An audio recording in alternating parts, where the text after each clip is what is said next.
लेकिन बाबा बागेश्वर जी, आप भी तो चुन चुनकर उन राज्यों में जा रहे हैं ना जहां पर विधानसभा के चुनाव होने हैं। अब देखिए 6 महीने के बाद चुनाव होना चुनाव है। वहां पर हिंदू जगाने के लिए धीरेन्द्र शास्त्री जी जा रहे हैं, तो विरोधी दलों के लिए परेशानी तो खड़ी होगी ही ना। आप जो बात कहेंगे उसको लाखों लोग उसमें मानते हमारी हैं, आपकी बातों का असर होता है, तो इसीलिए उनके लिए परेशानी है।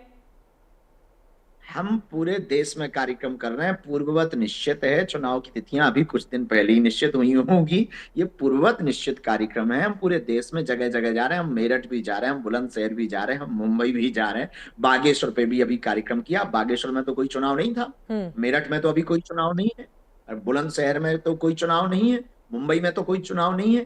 तो देश में चुनाव तो यत्र तत्र सर्वत्र चलते ही रहते हैं, पर चुनाव से राज व्यासपीठ का क्या लेन देना। राजपीठ एक अलग विषय है, व्यासपीठ एक अलग विषय है। बिहार में कहां कहां आप अपना कार्यक्रम करना चाहते हैं, जिसको लेकर जो प्रशासन है और जो नीतीश कुमार की सरकार है वो बाबा बागेश्वर के आड़े आ रही है? आड़े तो नहीं कह सकते हैं, हमें ऐसा तो कोई नहीं अवरोध। हमें तो ये मीडिया के द्वारा मिला, जो एक परमिशन थी, तो वो वहां की एक जो प्रशासन ने जानकारी दी तो लोगों के हित के लिए थी वो। हम्म। बाकी कथा की परमिशन तो है यहाँ की, हम्म। और ऐसा तो हमारा कोई अभी विचार नहीं है। पर अभी तो जहाँ कर रहे हैं वो गोपालगंज में कर रहे हैं कथा। गोपालगंज में गोपालगंज के पास में एक मठ है, राम जानकी मंदिर मठ है। जी। उस मठ में 6-5 दिन की कथा है। पर हमको जब भी बिहार आते हैं तब ये झेलना पड़ता है, तो मन हम्म। में बुरा लगता है। हम तो कहते हैं इस देश की सरकार हमारा साथ देवे, और पाकिस्तान इनविटेशन देवे तो हम तो पाकिस्तान में राम कथा करें। अब आपको लग रहा है कि पाकिस्तान से भी इनविटेशन आएगा तो बाबा बागेश्वर पाकिस्तान में भी रामकथा करने के लिए चले जाएंगे? क्या दिक्कत है? आप बुलवाओ तो हमसे, हमें तो कथा करनी है, राम की बात करनी है, कहीं भी करें। वैशाली में आपको परमिशन नहीं मिली प्रशासन की ओर से, बिहार के वैशाली में? जी, वहां पर बता रहे हैं कोई पीपा पुल का कारण था। वहां की जो प्रशासन तंत्र के पदाधिकारी हैं, उनसे हम्म। बात हुई, तो वो लोगों की सुविधा को देखते हुए और उनको कोई असुविधा ना हो, ये निर्णय उचित था। तो हमने कहा कि जो निर्णय उचित है, किसी को हमारे द्वारा कष्ट नहीं होना चाहिए, उस पर हमने जोर भी नहीं दिया। जो प्रशासन ने तथ्य रखा, उस तथ्य को सहज बस हमने स्वीकार किया। लेकिन वैशाली में आप जहां पर कार्यक्रम करने जा रहे थे वो तेजस्वी यादव का चुनाव क्षेत्र भी है, उससे सटा हुआ, तो जगह भी तो आपने ऐसी ही चुनी थी ना बाबा बागेश्वर जी? नहीं भाई, वहां एक प्राण प्रतिष्ठा समारोह या आयोजन था, हमें एक दिन जाना था। हमें तो पता भी नहीं कि वहां से एक विधायक कौन है, सांसद कौन है, और हमारा इस उद्देश्य से, इस मोटिव से हम जा भी नहीं रहे थे। हम तो केवल सनातन बिहार आए। हम्म। 2-3 जगह हमें जाना है, जैसे अभी हमें गोरा जाना है, गोरा में भी संतों का एक सम्मेलन है, तो संत सम्मेलन में वो बुला रहे हैं, तो सहज हम्म। बस हम बिहार आए हैं। 2-3 जगह आमंत्रण है, तो उन आमंत्रणों पर जाना है। बाकी हम इस विचारधारा से नहीं है कि किस कौन विधायक है, कौन सांसद है, इससे हमें क्या।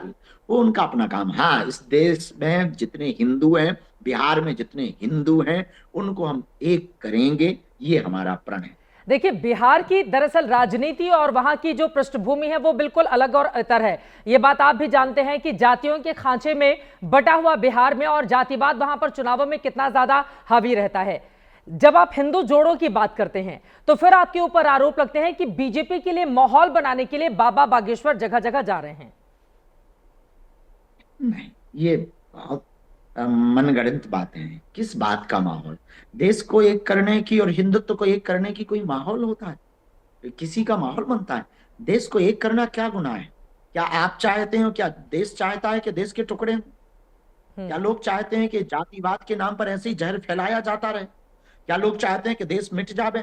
क्या फिर से लोग चाहते हैं कि देश का फिर से बंटवारा हो जावे, जातियों के नाम पर, भाषावाद के नाम पर, क्षेत्रवाद के नाम पर? क्या चाहते हैं? इस देश को फिर से जलता हुआ देखना चाहते? क्या मणिपुर की तरह जलता हुआ देखना चाहते, या फिर पश्चिम बंगाल की तरह देश को लुटता और मिटता हुआ देखना चाहते हैं? हम इस देश को सभ्य देखना चाहते हैं, हम इस देश को व्यवस्थित देखना चाहते हैं, हम इस देश को विकसित राष्ट्र देखना चाहते हैं, हम इस देश के हिंदुओं को जगा हुआ देखना चाहते हैं, हम इस देश के 80 करोड़ प्लस 100 करोड़ हिंदुओं को एक होते हुए देखना चाहते हैं, ताकि वो एक जगह ऊर्जा लगाएं और भारत विश्व गुरु बने। अगर ये कार्य हम कर रहे हैं तो क्या गुनाह कर रहे हैं? क्या हम पाप कर रहे हैं? क्या हम अपराध कर रहे हैं? क्या हम चुनाव लड़ रहे हैं, या हमें कोई राजपीठ पे बैठना है?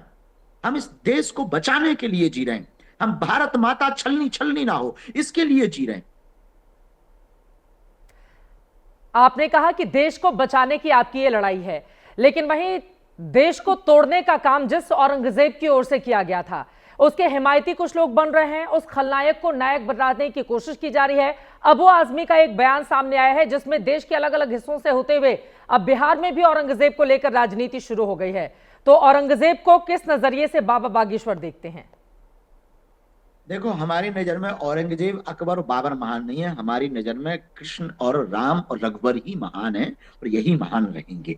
यह देश छत्रपति शिवाजी का है, यह देश छत्रपति संभाजी महाराज का है, यह देश रानी लक्ष्मीबाई का है, और यह देश भगत सिंह आजाद का है, सुभाष चंद्र बोस का है, जिन्होंने इस देश को बचाने के लिए अपने प्राणों की बलिदानी दी। हमारी नजर में हाँ, जरूर नहीं है कि ये जो है इनकी फोटो मंदिरों में नहीं है, पर ये वो लोग हैं जिनके कारण आज मंदिर सुरक्षित हैं और देश सुरक्षित है। मंदिर को तोड़ने का काम औरंगजेब की ओर से किया गया था, लेकिन वहीं जो दूसरा पक्ष है वो ये भी बता रहा है कि औरंगजेब ने कई मंदिर भी बनवाए और इतिहास में उसका प्रमाण दिखाई देता है। तो फिर औरंगजेब से इतनी नफरत क्यों? ये दूसरा पक्ष सवाल पूछता है आप लोगों से। मंदिर, देखो, पीट कर सॉरी बोलना सॉरी नहीं कहलाता, प्रायोजित षड्यंत्र कहलाता।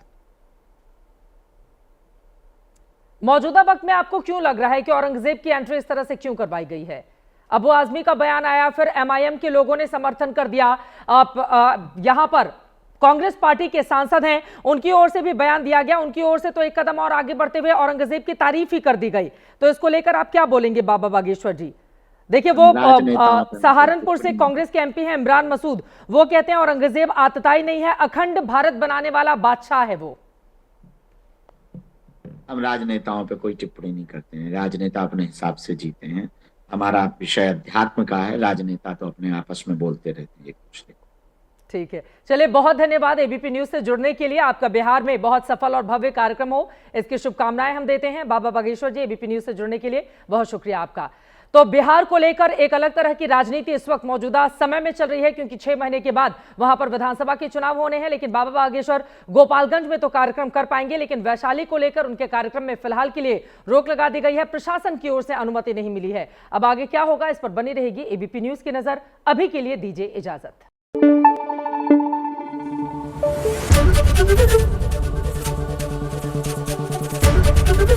एबीपी न्यूज आपको रखे आगे।